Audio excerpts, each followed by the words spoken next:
This story is titled, My Boyfriend Vanished into Thin Air. The day before I was about to pop the question, and no one knew where he went. 5 years later, I overheard my sister talking to my dad, and I am stunned because of what they were saying. Hey everyone, if you're enjoying these stories and want to support the channel, don't forget to hit that subscribe button. It really helps our channel. Now let's start the video. OP starts by saying, Hey Reddit, I never thought I'd be the kind of person to spill my guts to strangers online, but I don't know where else to turn. The past few weeks have been an emotional whirlwind, and I feel like I'm drowning. So, here I am, writing this because I need to get it off my chest. I'll warn you now, this might get long, but I hope someone will take the time to read it, because I don't even know how to process what's happening. So, here's the thing. 5 years ago, my boyfriend disappeared. When I say disappeared, I mean he literally just up and vanished without a trace. No call, no text, no explanation. One day he was here, and the next, it was like he'd been erased from my life. It's been 5 years, and I'm still haunted by it. Let me give you some background first. I'm 29 now, but back then, I was 24 and madly in love. We'd been together since senior year of high school, so that's almost 6 years of dating at the time. We survived college together despite being long distance. He went to school 2 hours away, and I stayed in our hometown. We saw each other as much as we could, but it was hard. Still, we made it work. Or at least, I thought we did. Looking back, everything seemed perfect. He was my best friend, my rock, the person I thought I'd spend the rest of my life with. I trusted him completely. I mean, we had our ups and downs like any couple, but I never thought for a second that he'd do something like this. The night before he disappeared, we were texting like usual. He said he was going to be late coming home from work, which wasn't unusual. He had a demanding job and sometimes worked overtime. I didn't think much of it. I just told him to drive safe and that I'd see him later. But later never came. I waited all night for him. I texted, I called. Nothing. At first I was worried. I thought maybe he'd gotten into an accident or something. So I stayed up all night pacing and refreshing my phone. By morning, I was full on panicking. That's when I started calling his friends and family, trying to figure out where he was. Here's where things got weird. His family didn't answer my calls. I tried his mom, his sister, even his dad. No one picked up. Then, when I tried calling again later that day, I realized they'd blocked me. Every single one of them. I couldn't believe it. Why would they block me when I was just trying to make sure he was okay? I reached out to some of our mutual friends, but they were no help either. Most of them claimed they had no idea where he was and suggested I just move on. Some of them even seemed annoyed that I was asking. It was like everyone knew something I didn't, but no one was willing to tell me. That was the first time I felt truly alone in all this. I tried filing a missing person report, but the police weren't exactly helpful. They asked me if there was any reason to believe he might have left voluntarily, and honestly, I didn't know what to say. He hadn't given me any reason to think he'd just walk out on me, but the fact that his family was blocking me made me wonder. After a lot of back and forth with myself, I decided not to file the report. Deep down, I knew he wasn't missing. He just didn't want to be found by me. The days turned into weeks, and the weeks turned into months. I spent those first few months obsessively looking for him. I made fake social media accounts to try and find him online, but it was like he'd vanished into thin air.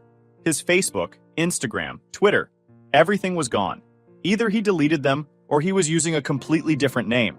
I don't know which, but the result was the same. I couldn't find him. Eventually, I had to face the truth. He wasn't coming back. For whatever reason, he'd chosen to leave, and there was nothing I could do about it. That realization was one of the hardest things I've ever had to deal with. I loved him, and I thought he loved me too. How could someone you've been with for 6 years just disappear without a word? I tried to pick up the pieces of my life, but it wasn't easy. Everywhere I went, there were reminders of him. Restaurants we used to eat at, places we used to go. It was like I couldn't escape him. I stopped going out as much and even started avoiding certain parts of town, just so I wouldn't have to think about him. I didn't date for a long time after he left. I couldn't. Every time I tried, I'd compare the guy to my ex, and no one ever measured up. It wasn't fair to them, and it wasn't fair to me, so I stopped trying. For the past 5 years, I've been completely single. My friends think I'm crazy for still holding out hope, but I can't help it. A part of me has always believed that one day he'd come back and explain everything. But as the years went by, that hope started to fade. I started going to therapy about 3 years ago, and that's helped a lot. My therapist told me it's okay to grieve, even if the person isn't dead. She said I needed to give myself permission to feel the loss, and that was a game changer for me. I'm not saying I'm over it, but I've come a long way from where I was. Still, there are nights when I lie awake wondering what I did wrong. Was there something I said? Something I didn't do? Did he know I was planning to propose? Yeah, I was going to propose. I'd bought the ring and everything. I'll probably never know the answers to those questions. And that's the hardest part. The not knowing. The lack of closure. Anyway, that's where I was. Stuck in this endless loop of heartbreak and unanswered questions until 2 weeks ago, when I overheard a conversation that changed everything. But that's a story for another post. For now, I just needed to get this part out. After the initial shock wore off, my life fell into this weird kind of limbo. I was functioning, going to work, paying bills, doing all the normal adult things, but I wasn't really living. I felt like I was just existing, waiting for something to happen. I didn't even know what I was waiting for. Him to come back? An answer? Closure? Maybe all of it. The first year after he left was brutal. I was so focused on trying to figure out where he went that I barely had time to process what had happened. I was convinced there had to be an explanation, so I kept looking. I checked obituaries, news articles, even random forums where people posted about missing persons. I'd spend hours scrolling, hoping to find some trace of him, but I never did. I even got desperate enough to start reaching out to people who I thought might know something. Old college friends of his, former co-workers, people he barely talked to. I tried them all. Most didn't respond, and the few who did claimed they didn't know anything. At some point, I realized I was just embarrassing myself. I stopped reaching out, but the questions stayed with me. They never really went away. One of the hardest parts was dealing with my family and friends. They were sympathetic at first, bringing me food, checking in, making sure I wasn't spiraling, but that didn't last long. After a few months, the sympathy turned into impatience. Maybe it's time to move on, they'd say. Or worse, you need to stop obsessing over someone who clearly didn't care about you. Those words cut deep. They didn't understand. How could they? None of them had been abandoned out of the blue by someone they loved and trusted. I started to pull away from everyone because I couldn't handle the judgment. The only person I could really talk to was my therapist. And even then, I held back sometimes because saying it out loud made it feel more real. By the second year, I tried to push myself to move forward. I went on a few dates, mostly because my friends begged me to. They'd set me up with guys they thought were perfect for me. But every date was a disaster. Not because the guys were bad, most of them were perfectly nice, but because I couldn't stop comparing them to my ex. It wasn't fair to them, and it wasn't fair to me. So I gave up. That's when I decided to focus on myself. I picked up new hobbies, threw myself into work, and tried to build a life that didn't revolve around the hole he left behind.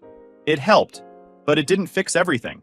There were still moments, quiet nights, weekends, anniversaries, when the loneliness would hit me like a ton of bricks.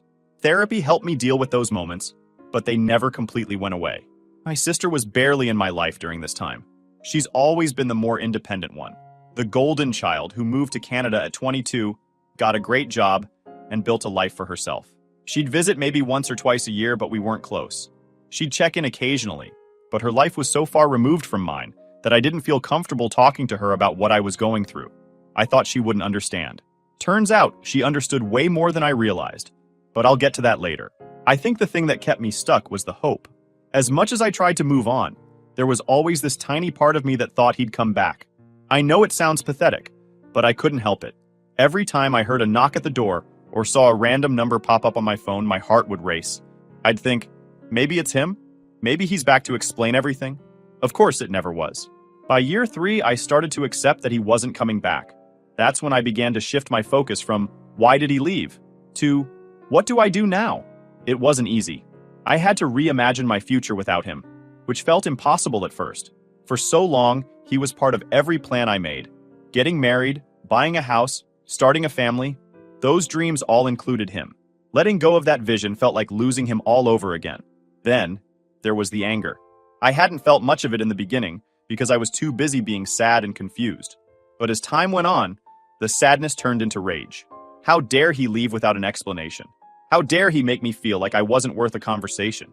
I wanted to scream at him, to make him see what he'd done to me. But I couldn't. He was gone, and I had no way to reach him. The anger just sat there, simmering under the surface. Year 4 was when I finally started to feel like myself again. Therapy was a big part of that. My therapist helped me see that his disappearance wasn't about me. It was about him. She said people leave for all kinds of reasons, and most of the time, those reasons have nothing to do with the person they're leaving. It didn't make the pain go away, but it helped me stop blaming myself. By the time year 5 rolled around, I thought I'd reached a place of acceptance. I wasn't happy exactly, but I was okay. I had a routine, a support system, even if it was small, and a life that felt stable. I still thought about him sometimes, but it didn't consume me the way it used to. I thought I was finally moving on, and then 2 weeks ago happened. Let me set the scene. My dad's house is usually this quiet, comforting place. It smells like old books and my mom's lavender candles, the kind of place where you can feel safe. But that day, it felt suffocating. I had gone over to drop off some soup for my mom because she said she'd be late getting home, and I have a spare key, so I let myself in. I was about to head to my dad's room to check on him when I heard voices. My dad and my sister, who had been staying with him since he got sick, were talking. At first, I wasn't paying attention, but then my dad said a name I hadn't heard in years. His name. My ex's name is pretty unique, one of those names that sticks with you because it's not something you hear every day. There was no mistaking it, and my body just froze. My dad asked her when she was bringing her and the kids down because he wanted to see them while he still could. Her and the kids. That phrase hit me like a freight train. Then my sister said something that stopped my heart. She said they were trying to figure out a way to bring them here without alerting me. Without alerting me. It's hard to explain what it felt like hearing that. My body felt hot and cold at the same time, and my brain was racing to put the pieces together. But deep down, I already knew. I didn't want to believe it, but there it was, plain as day. I left without making a sound. I don't even remember driving home. My mind was a mess of half-formed thoughts and emotions I couldn't name. By the time I got back to my apartment, I knew I needed answers. Not tomorrow, not next week. Right then. For years, I'd been focused on finding him. It never occurred to me to look for her. My sister always said she wasn't on social media, that she hated it and didn't want anything to do with it. I'd never questioned that. But that night, something told me to look. I pulled out one of the old fake accounts I'd used to search for him years ago and typed in her nickname. Not her real name, her nickname, the one only family uses. And there it was. An Instagram account with her picture. Public. Around 200 followers. The first photo I clicked on was of her at a park, holding a little boy. He couldn't have been more than 3 or 4 years old, with dark hair and bright eyes. My heart sank when I noticed his eyes. They were hers. But his face? His face was a mirror of my ex's. I kept scrolling, my hands trembling. The further I went, the worse it got. Picture after picture of her with him, my ex. Smiling, holding hands, looking every bit like a happy little family. In one picture, he had his arm around her, and the caption read, "My forever." I can't describe what I felt in that moment. Rage? Betrayal? Grief? It was like my heart was being ripped out all over again. But this time, it wasn't just him. It was her, my sister. I stared at those photos for what felt like hours, scrolling back years. There were pictures of them at her wedding, their wedding. Pictures of them at the hospital when their son was born. Pictures of my parents visiting them in Canada, smiling like nothing was wrong. The realization hit me like a ton of bricks. My entire family had been lying to me. For 5 years, they had kept this secret, pretending to support me while they helped her build a life with the man who abandoned me. I cried until I couldn't cry anymore. Then, somewhere in the middle of the night, the sadness turned to anger. I didn't just want answers. I needed them. I sent a single message to everyone involved, my parents, my sister, and even my ex. It wasn't long or dramatic, just one line. I know what you did. Why? I didn't sleep that night. I didn't even try. I just sat there, staring at my phone, waiting for their responses. My ex was the first to reply, and his message still makes my blood boil when I think about it. He said that contacting him was inappropriate, and that neither he nor my sister owed me anything.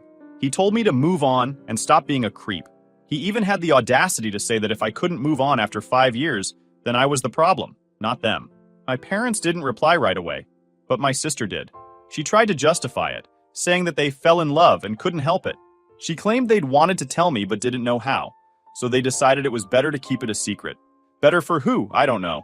Certainly not me. By the time my parents responded, I was already done. Their messages were full of apologies and excuses, but none of it mattered. They knew what they were doing. They made a choice to betray me, and now they were dealing with the fallout. I haven't spoken to any of them since that night. I blocked my ex and my sister on everything, and I haven't opened any more messages from my parents. Right now, I don't even know if I want to. The worst part is, I don't know where to go from here. I've spent so much of my life feeling alone, but this is a new level of isolation. The people I should have been able to trust most in the world are the ones who hurt me the deepest. I don't know what comes next, but I do know one thing. I'm done being their fool. I'll update when I figure out my next steps.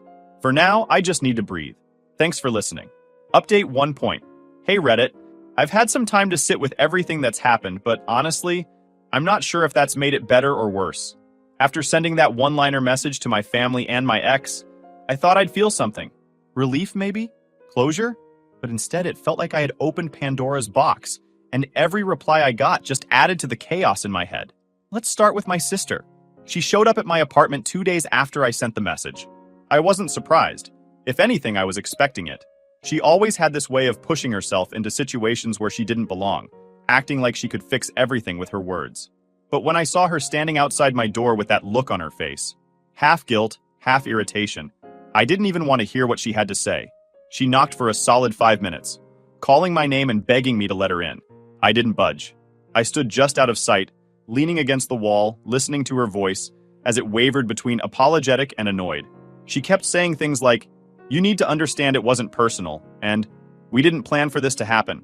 Not personal? How is stealing my boyfriend and then marrying him not personal? And as for not planning it, that was the biggest joke of all. You don't accidentally get married and have a kid with someone. When I didn't respond, her tone shifted. She started blaming me, saying things like, "You're being childish," and "Dad is really upset about this. You should think about how your silence is affecting him." Oh, and my favorite, "You've had 5 years to move on. Maybe you should have tried harder." That one nearly made me lose it. I almost yanked the door open to scream at her, but I didn't. Instead, I waited until she gave up and left, which took another 10 minutes of her muttering insults under her breath. I could hear her car peeling out of the parking lot, and for a moment, I felt like I'd won some small victory by not engaging with her. But the truth is, her words stuck with me. That's the thing about family. No matter how much they hurt you, their words always seem to find a way under your skin. My parents, on the other hand, have been relentless with their texts and calls. They keep apologizing and begging me to talk to them, but it all feels so hollow. The thing that gets me is how they're trying to frame it like they were caught in the middle, as if they didn't actively help my sister and my ex build this double life. One text from my mom stood out, though. She said, "We thought it was better this way. You were too fragile back then to handle the truth." Fragile. That word made me see red. They didn't think I could handle the truth, so instead, they lied to my face for years and let me spiral in my grief while they played happy family behind my back. That's not protection. That's cruelty. I've also been thinking a lot about what my dad said during that conversation I overheard. He wanted to see her and the kids, because he was too old and sick to travel. I can't shake how casually he said it, like it was no big deal. Like my sister's life with my ex was just this normal, happy thing we were all supposed to be okay with. It makes me wonder how many times my parents have flown out to see them, or sent gifts for their son, all while pretending to comfort me. The level of deceit is staggering. And then there's my ex. I wish I could say I was surprised by his response, but honestly, it just confirmed what I'd already started to accept. He's not the person I thought he was. The guy I loved, the one who used to surprise me with flowers, who held my hand during scary movies because he knew I hated jump scares, that guy is gone. Or maybe he never existed, and I was just too blind to see it. The part that stings the most is how little remorse he seems to have. He didn't apologize, didn't try to explain. All he did was deflect and blame me for not moving on, as if I was supposed to just forget 6 years of my life and pretend he didn't abandon me. His words still echo in my head sometimes, especially when I'm alone at night. Maybe you're the problem. I've been trying to focus on anything else, work, therapy, even cleaning my apartment from top to bottom, but the betrayal feels inescapable. Every time I sit still for too long, my mind wanders back to those photos on my sister's Instagram. The way they were smiling, looking so content, while I was falling apart. It's like a loop I can't turn off. I've talked to my therapist about cutting ties with my family completely. She said it's a valid choice if I feel like that's what I need to heal, but it's easier said than done. My dad is sick, and no matter how angry I am, I don't want to regret not being there for him if things get worse. At the same time, the thought of sitting in a room with him, or any of them, makes my stomach churn. I keep thinking about what my life would look like if I walked away from all of them. Would it be freeing? Lonely? Both? I don't know. What I do know is that I can't keep living like this. I can't keep carrying this weight while pretending everything's fine. One thing I've decided is that I'm done being the good daughter, the one who always bends over backward to make everyone else happy, even if it's at my own expense. For once, I'm going to put myself first. If my family doesn't like it, that's their problem, not mine. I've also been toying with the idea of moving away. I've lived in the same town my whole life, and while I've built a decent life here, it's hard to escape the memories. A fresh start might be exactly what I need, but it's a big decision, and I don't want to make it out of anger or sadness. I want it to be something I do for myself, not as a reaction to them. For now, I'm taking things one day at a time. I know this is far from over, but at least I'm starting to see a path forward. It's not clear yet, and it's definitely not easy, but it's there. And that's something, right? Thanks for sticking with me, Reddit. Writing this has been like therapy in its own way, and I appreciate all the support and advice more than I can say. I'll keep you posted as things unfold, but for now, I'm focusing on finding peace. Whatever that looks like. Stay tuned. Final update. Hey Reddit. This is the last update I'll be posting, partly because I feel like I've said all I need to say, and partly because what happened this week feels like the closing of a chapter I've been stuck in for far too long. So, let's get into it. After a lot of hesitation, I decided to meet with my dad again. For context, he's been really sick, and even though I'm furious at him and the rest of my family, I couldn't shake the guilt of ignoring him completely. I don't want to regret anything later, and if nothing else, I needed clarity on where we stood. When I showed up at his house, it was just him. My mom and sister were conveniently out running errands. I don't know if that was planned or just a coincidence, but I was relieved. I wasn't ready to face either of them. My dad looked worse than I remembered. He was thinner, paler, and seemed so much older than the last time I saw him. He tried to smile when he saw me, but it was shaky, and his voice cracked when he said my name. I sat down across from him, not really knowing what to say. The conversation started awkwardly. He apologized again for everything. His part in the betrayal, the lies, the cover-ups. He said he hated himself for the role he played and wished he could go back and do things differently. I just sat there and listened, waiting for him to get to the point. Then he said something that caught me completely off guard. He told me he wanted to rewrite his will. I'll admit, my first reaction was confusion. I didn't know why he was bringing this up now, or what it had to do with everything that had happened. But as he kept talking, it became clear. He said he felt like he owed me something for all the pain he caused, and this was the only way he could think of to make it right. He told me he wanted to leave the majority of his estate to me. Not everything, he still planned to leave a small portion to my sister, but the bulk of it would go to me.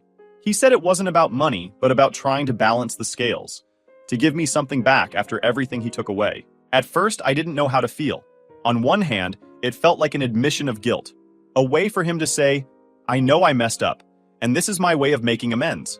But on the other hand, it felt transactional, like he was trying to buy my forgiveness. I asked him why he thought this was the right thing to do, and his answer surprised me. He said it wasn't about right or fair, it was about giving me the chance to build a life for myself, the life I should have had if things had gone differently. He said he wanted me to have choices, whether that meant moving to a new city, starting a business, or just having the financial freedom to live on my own terms. That's when I realized something important. My dad wasn't asking for forgiveness. He knew he didn't deserve it. He was just trying to do what little he could with the time he had left. We sat in silence for a while after that. I don't think either of us knew what else to say. Eventually, he asked if I'd be willing to meet with the family lawyer to go over the changes. I told him I would, and that was that. 2 days later, I was back at his house for the meeting. My mom was there this time, but she didn't say much. She looked at me a few times like she wanted to say something, but she didn't. My sister wasn't there, which was a relief. The lawyer went over everything, and just like my dad said, the new will left the majority of their assets to me. My sister still got something, a token inheritance really, but nothing close to what I was getting. I could feel my mom's discomfort the entire time. She didn't seem thrilled about the changes, but she didn't argue either. As we wrapped up, my dad pulled me aside. He told me he hoped this would help me find some peace, and that he was proud of me for standing up for myself. I didn't know what to say, so I just nodded. After the meeting, I went home and sat with everything that had just happened. I don't know if this makes me a bad person, but I felt a strange sense of satisfaction. Not because of the money itself, I'd trade every penny to have my life back the way it was, but because for once, I wasn't the one being left behind. My sister has no idea about the changes, and honestly, I don't plan to tell her. She doesn't deserve to know. She's lived a charmed life for the past 5 years, supported by my parents while I was left to pick up the pieces. Let her find out when the time comes. As for me, I'm starting to see a way forward. The inheritance isn't a fix. It doesn't erase what happened or make the pain go away. But it's a tool, a way to start over. I'm already looking at apartments in a new city, and I've started applying for jobs that would let me relocate. For the first time in years, I feel like I'm in control of my own life. I don't know what the future holds, but I know it won't be dictated by my family or my past. That chapter is closed. If there's one thing I've learned through all of this, it's that you can't control what people do to you, but you can control how you respond.